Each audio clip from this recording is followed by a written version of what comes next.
नमस्कार। आज का हमारा विषय है बढ़ती गर्मी और शरीर में पानी की कमी, जिसे डिहाइड्रेशन कहते हैं। वाह, एक बहुत ही अहम मुद्दा है आजकल। हमने कुछ स्वास्थ्य लेख, डॉक्टरों की सलाह और सामान्य जानकारी जुटाई है और आज हम समझने की कोशिश करेंगे कि ये डिहाइड्रेशन कितना खतरनाक हो सकता है, इसके लक्षण क्या हैं, तुरंत राहत कैसे मिले और सबसे जरूरी इससे बचें कैसे। बिल्कुल। देखिए, गर्मी में पसीना आना, प्यास लगना, ये तो आम बात है ना। हाँ, बिल्कुल आम है। पर ये पानी की कमी कब ये गंभीर रूप ले लेती है, ये शायद हम उतना नहीं सोचते। सही कहा। चलिए आज इसी को थोड़ा और गहराई से समझते हैं। अच्छा, सबसे पहले तो इसके लक्षण, जैसे थकान, कमजोरी, ये तो सब जानते हैं। पर कुछ रिपोर्ट्स बताती हैं कि बाद यूरिन की दिक्कतों और यहाँ तक कि दिल की धड़कन तेज होने तक भी जा सकती है। हाँ, और इसमें एक जो खास बात है वो ये कि सिर्फ प्यास लगना ही डिहाइड्रेशन का पक्का संकेत नहीं है, मतलब हमेशा नहीं। अच्छा। खासकर बुजुर्गों में शरीर ना कई और सिग्नल भी देता है जिन पर हमें ध्यान देना चाहिए। जैसे मुंह का सूखना, होंठ फटना, या फिर गहरे रंग का यूरिन आना या बहुत कम आना। त्वचा भी, अगर आप त्वचा को खींचकर छोड़ें और वो धीरे धीरे वापस जाए तो वो भी एक संकेत है। चक्कर आना, सिरदर्द होना, ये सब भी हो सकता है। और बच्चों में भी क्या यही लक्षण होते हैं? बच्चों में थोड़े अलग हो सकते हैं। जैसे अगर बच्चा रोए और आंसू ना निकले, या 3 घंटे से ज्यादा हो गए और उसने पेशाब नहीं किया, या फिर बच्चा बहुत सुस्त लगे, चिड़चिड़ा हो जाए, ये सब ध्यान देने वाली बातें हैं। तो ये तो हुए लक्षण, पर ये होता क्यों है? मतलब कारण क्या है इसके? कारण तो कुछ सीधे साधे हैं, जैसे बहुत ज्यादा धूप में रह गए, हाँ, पानी कम पिया, हाँ, या फिर बहुत ज्यादा कसरत कर ली। ठीक है। उल्टी, दस्त, बुखार, इनमें तो शरीर से वैसे ही पानी निकल जाता है। हाँ, वो तो है। और कुछ बीमारियां भी हैं, जैसे डायबिटीज या कुछ दवाएं, खासकर वो जो पेशाब ज्यादा लाती हैं, जिन्हें डायूरेटिक्स कहते हैं। अच्छा।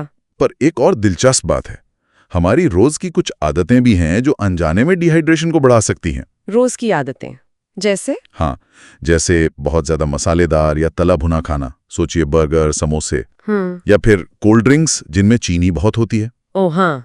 बहुत ज्यादा कॉफी पीना, और ये शायद आपको चौंकाए, पर गर्मियों में जरूरत से ज्यादा सूखे मेवे खाना भी, क्योंकि उनकी तासीर गर्म मानी जाती है। सच में? ड्राई फ्रूट्स भी? ये तो मैंने सोचा ही नहीं था। अच्छा, तो मतलब सिर्फ प्यास और थकान नहीं, क्या ये डिहाइड्रेशन और भी गंभीर हो सकता है? मैंने कहीं पढ़ा कि इसका असर किडनी पर भी पड़ सकता है। हाँ, ये बिल्कुल मुमकिन है, और ये चिंता की बात भी है। कैसे? मतलब किडनी पर कैसे असर होता है? देखिए, जब शरीर में पानी कम होता है तो खून गाढ़ा हो जाता है। अब किडनी का काम है खून साफ करना। हाँ। तो गाढ़े खून को साफ करने में किडनी को ज्यादा मेहनत करनी पड़ती है, ज्यादा जोर लगाना पड़ता है। और अगर ये बार बार हो या लंबे समय तक पानी की कमी बनी रहे तो किडनी के जो टिश्यूज हैं उनको नुकसान पहुंच सकता है। और इससे क्रॉनिक किडनी डिजीज यानी सीकेडी, किडनी की लंबी चलने वाली बीमारी का खतरा बढ़ जाता है। बाप रे। इतना ही नहीं, पानी कम होने से पेशाब भी गाढ़ा होता है। इससे किडनी में पथरी बनने का खतरा बढ़ता है। हाँ, सुना है। और यूरिनरी ट्रैक इन्फेक्शन, मतलब यूटीआई, हाँ, उसका खतरा भी बढ़ जाता है। और ये दोनों चीजें, किडनी स्टोन और यूटीआई, ये भी आगे चलकर सीकेडी का रिस्क बढ़ाती हैं। ये तो वाकई गंभीर बात है। मतलब रोजमर्रा की पानी की कमी इतना गहरा असर कर सकती है। हाँ, और एक और बात, जो लोग ऑफिस में दिन भर एसी में रहते हैं उन्हें प्यास कम लगती है। सही कहा। या जो लोग बहुत ज्यादा चाय कॉफी पीते हैं वो भी डिहाइड्रेशन का शिकार हो सकते हैं। तो अगर किसी को लगे कि भाई पानी की कमी हो रही है तो फौरन क्या करना चाहिए तुरंत राहत के लिए? सबसे अच्छा तो है नमक चीनी का पानी या फिर ओआरएस का घोल, ये बेस्ट है। ओआरएस, हाँ। इसके अलावा नींबू पानी जिसमें नमक और चीनी दोनों हो, नारियल पानी बहुत अच्छा है। गन्ने का जूस भी तुरंत एनर्जी और पानी देता है। संतरे का जूस? हाँ, संतरे का जूस भी ठीक है, पर अगर किसी को डायबिटीज है तो उनके लिए नारियल पानी शायद बेटर विकल्प है। और वैसे हाइड्रेटेड रहने के लिए क्या सिर्फ पानी पीना काफी है या और भी कुछ पीना चाहिए? नहीं, सिर्फ पानी ही नहीं, दूसरी पीने की चीजें भी जरूरी हैं, जैसे छाछ हो गई। हाँ, छाछ तो बढ़िया है गर्मी में। बेल का शरबत है, कच्चे आम का पना है, ये सब बहुत अच्छे हैं। अच्छा। और फल, जैसे तरबूज है, उसे जूस की बजाय सीधे खाएं तो फाइबर भी मिलेगा और पानी भी। खीरा, ककड़ी, ये सब्जियां भी पानी से भरपूर होती हैं। सही। तो एक दिन में अंदाजन कितना पानी पीना चाहिए? आमतौर पर कहते हैं कि 2.5 से 3 लीटर। ओके। लेकिन अगर गर्मी ज्यादा है, आप बाहर ज्यादा रहते हैं, पसीना ज्यादा आ रहा है, तो फिर 3 से 4 लीटर तक भी पीना पड़ सकता है। और अगर किसी को सादा पानी पीना अच्छा न लगे तो पानी में नींबू डाल सकते हैं, खीरा डाल सकते हैं, पुदीना डाल सकते हैं, उससे फ्लेवर आ जाता है। हाँ, ये अच्छा आइडिया है। बस कैफीन वाली चीजें जैसे चाय, कॉफी और बहुत मीठे ड्रिंक्स और शराब, इनसे बचना चाहिए। ये शरीर से पानी निकालते हैं। हाँ। एक और बात जो मैंने सुनी है, कई लोग रात को बार बार उठना न पड़े इसलिए शाम के बाद पानी कम पीते हैं। हाँ, ये एक आम गलतफहमी है, बल्कि इसका उल्टा असर हो सकता है। अच्छा, कैसे? जब आप पानी कम पीते हैं तो पेशाब और ज्यादा गाढ़ा हो जाता है, और ये गाढ़ा यूरिन ब्लैडर में जलन पैदा कर सकता है। ओह! जिससे आपको बार बार पेशाब जाने की इच्छा हो सकती है।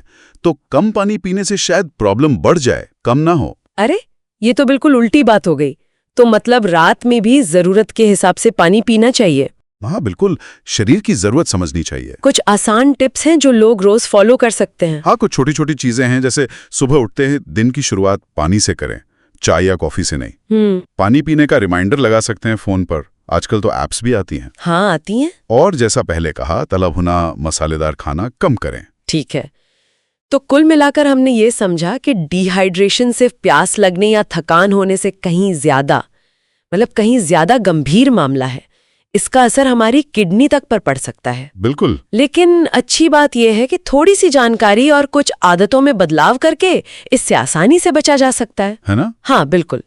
आज की इस पूरी बातचीत का निचोड़ यही है कि अपने शरीर के जो संकेत हैं उन्हें पहचानना सीखें, सिर्फ प्यास पर निर्भर ना रहें। और खासकर इस गर्मी के मौसम में आप क्या पी रहे हैं, क्या खा रहे हैं, इस पर थोड़ा ज्यादा ध्यान दें। सही कहा। और जाते जाते हम अपने सुनने वालों के लिए एक सवाल छोड़ जाते हैं।